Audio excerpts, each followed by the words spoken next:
Well, big question here. Would the Cowboys be better off making all three the highest paid players at their positions or letting all three walk? That's my choice? Current deals. My choice We already know what you're going to say. My choice is making all three the highest paid player at their position. Think about that now, Will. Highest paid. Or goodbye. I'm going to holler at you. Well, I'm going to pay those men. I'm going to keep them. I'm going to. Such a homer. Dude, you can't let them knew that walk. was coming. I just said, dude, do you like that? You cannot let them walk. This is the core of the Cowboys franchise. These three guys plus this offensive line, that's what this team is. If this team is going to accomplish anything, it is built around that core. Dak Prescott, Ezekiel Elliott, and now Amari Cooper, along with Martin and Frederick and Smith. This is it, man, and that's the whole project. Now, I don't think they should be paid at the top of their position. Not all three of them. In fact, probably only one of them, when it's all said and done, get the highest dollar for their position, and that's Ezekiel Elliott.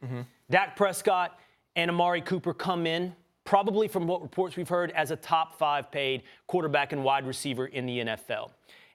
The Cowboys, more importantly, Ryan, don't have to do it. They don't have to accept the question that Charlie just presented to me. They don't have to make these guys all the top paid player at their position. And in fact, the one that has the least leverage to get it accomplished is Ezekiel Elliott. He has so little leverage in this holdout. He is seemingly taking all the bad lessons of Le'Veon Bell and doubling down on them. Like, no matter how much we want to apologize for Le'Veon, and there's a lot of guys that do, Le'Veon made less money. Yeah. If he'd taken the deal that the Steelers had offered to him, if he played the franchise tag and played into a new free agent contract, he'd have more money today than he got from the Jets.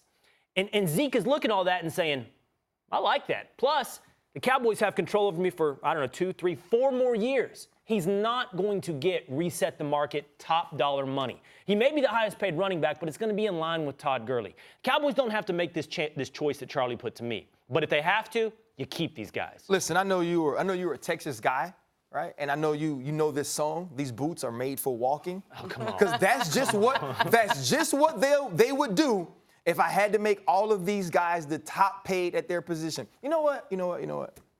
We're making this too easy on me. It's too easy for me to answer that question, which, like you said, the Dallas Cowboys aren't faced with. I wouldn't even make them all top 5 paid. You'd walk. I wouldn't make them all top 5 paid. What do you have then? No, because what you have is, here's what you're going to have, right?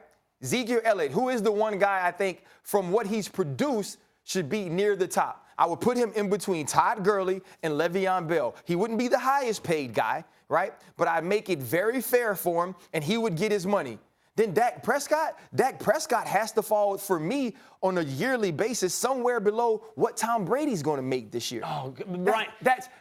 We're mad. Oh, we're mad, Will, because my quarterback is gone. Tom Brady's contract does not factor into the market. It's an outlier. Right. Everybody throws it out. And it doesn't factor into the market of how we're paying Dak. I'm just saying on the amount of money I would give him. I wouldn't make him a $25 million guy. I would keep him somewhere between 20 and 23. And what I'm saying is I'm willing to go to 23 to just keep him around, but that doesn't put him in the top 5, right? It doesn't even come close. Right, that doesn't put him in the top 5, but that's still a lot of money. That's a lot of money for what you've done, Dak. What have you done? Not taking us to the AFC Championship? Well, that would be difficult. And here's the other thing, right? Here's the problem with the Dak Prescott, Ezekiel Elliott, Amari Cooper situation. What usually happens is when these quarterbacks get paid this big money, you don't get to Super Bowls, right? Because you can't build teams around them. You can't have the people around them that helps them to succeed. So it's when you have Jared Goff, right? It's when you have Carson Wentz and then he's replaced by Nick Foles. It's when you have Russell Wilson on his rookie contract. Well, we've had Dak for 3 years. We ain't been to the Super Bowl. I'm going to back off of it. We ain't even been to the NFC Championship? And you want to pay him? You asked what has Dak done. Well, he's won the division, the NFC East, 2 out of 3 years. He's made the playoffs 2 out of 3 years. His reported down year was a 9-7 record for the Dallas Cowboys.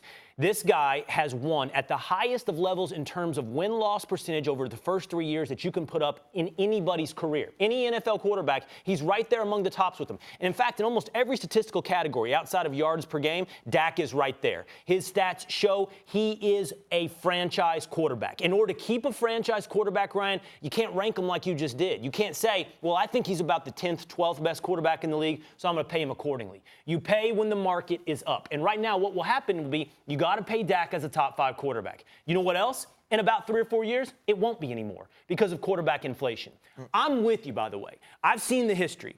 Teams that pay their quarterback a huge chunk of their salary cap don't win very often. Okay, how about this? Hold on, though. Teams that have the top paid running back, do they win the Super Bowl? I don't. So the top paid running back over the last couple of years has been Bell, Gurley. Johnson probably had a moment in there. No. The answer is no. Right. So you want to pay them both? But the thing, what I'm getting at is that is how history is, and I respect what you just said about the quarterback position. But at this point, everybody's paying the quarterback. Russell Wilson's making 18% of the cap. This is what it takes to have a franchise quarterback. If you only want to pay Dak 23, what you're really saying is goodbye. We're replacing you. And then I ask you this: who are you going to replace him with? No, listen, Marcus Mariota? that is the hard part, right? When you're looking at these contracts, because it's the way it works. If it's my turn and I'm in the conversation of top-tier franchise quarterback, I get the money, right? It's my turn to be highest paid, and I understand that. But I've been saying this probably since around Joe Flacco got his deal. I was like, at some point, an organization has to step up and say, look, we want to win, right? And we want you to get your money. Here's what we feel like is a fair deal. And if you take this fair deal, you end up being our franchise quarterback for the next 10 to 15 years, and we'll get that money where you need to be happy, but we'll also get you championships. I love that. And that's what the Dallas Cowboys have to negotiate with Dak. I got a question because for you. I don't know if Dak goes somewhere else and is respected in that way from a monetary standpoint. I love it. Will. Let me ask. Thank you so much for watching ESPN on YouTube. For more sports highlights and analysis, be sure to download the ESPN app. And for live streaming sports and premium content, subscribe to ESPN+.